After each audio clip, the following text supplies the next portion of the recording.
गुरुदेव। देखिए, मन का स्वभाव है कि वह हर इच्छा की पूर्ति में जल्दी करता है और उसे जल्दी से पूरा करना चाहता है। लेकिन जब ये इच्छा इसकी पूरी नहीं होती तो घबराहट पैदा होती है और फिर उस घबराहट में दुखी कर गलत हाथ पांव मारने लगता है। तब और घबराहट होती है और बेचैनी बढ़ती है, जिसका परिणाम ये होता है कि मन अशांत हो जाता है। संतों का वचन है कि जब मन की ऐसी अवस्था हो जाए तो उस समय मन को ये समझना चाहिए कि ये मन, ये समस्त संसार कुदरत की रचना है और इसका प्रबंध कुदरत के अपने हाथ में है। वह जैसा उचित समझता है संसार प्रबंध चलाता है। किसी मनुष्य बस साथ यह है नहीं कि नाहक दुखी होते रहने से क्या लाभ होता, वही मालिक को मंजूर होता है। व्यर्थ में की संकल्पों को बढ़ाकर दुखी बने रहना ठीक नहीं है।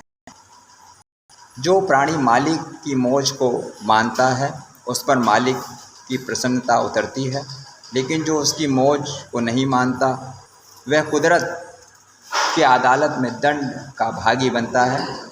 एक महापुरुष का वचन है, अगर कोई परिश्रम करके धरती और आकाश दोनों को एक साथ भी मिला दे तो भी मिलेगा वही जितनी उसकी रोजी है। लेकिन इसका अभिप्राय ये नहीं है कि मनुष्य परिश्रम ना करे या पुरुषार्थहीन हो जाए, बल्कि अभिप्राय यह है कि मनुष्य पुरुषार्थ तो करे, क्योंकि पुरुषार्थ करना मनुष्य का कर्तव्य है, परंतु परिणाम को कुदरत पर छोड़ दे। कुदरत किसी का हक नहीं रखती, उसके घर न्याय है, अन्याय नहीं, इसलिए उस पर भरोसा रखने में ही शांति है। यह मन केवल व्यवहार में ही नहीं बल्कि जब परमार्थ की ओर मुँह करता है भी जल्दी करना चाहता है।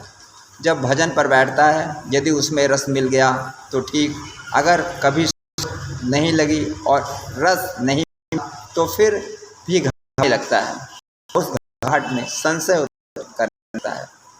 संदेह है कि ऐसी अवस्था हो जाए, उस मन को ये समझना चाहिए, ए मन, घबराने की कोई बात नहीं। मालिक अंतर्यामी है, वह तेरी सारी कमाई को देख रहा है। तुम भजन करते चलो और एक दिन ऐसा आएगा कि इसका फल अवश्य मिलेगा। जल्दी करना और जल्दी से उपराम हो जाना अच्छा नहीं है। इसका एक और स्वभाव भी है, वह समय चंचल, जिस प्रकार बच्चों की हर में कूद की आदत होती है, किसी में भी शांति से एक स्थान बैठना के लिए करता है, ऐसे ही मन भी हर घड़ी उछलता कूदता रहता है, किसी समय भी एकाग्र नहीं होता। तो मन का स्वभाव है तो इसे विचार द्वारा समझाए रखना चाहिए। सबसे उत्तम इलाज इसका यह है कि इसको हर समय किसी शुभ कार्य में लगाए रखना चाहिए। इसका नाम मन है। मान आता है और माने बैठ गया तो उत्पाद मचाता, बेकार नहीं चाहिए। इंसान बेकार बैठा है तो उसमें दो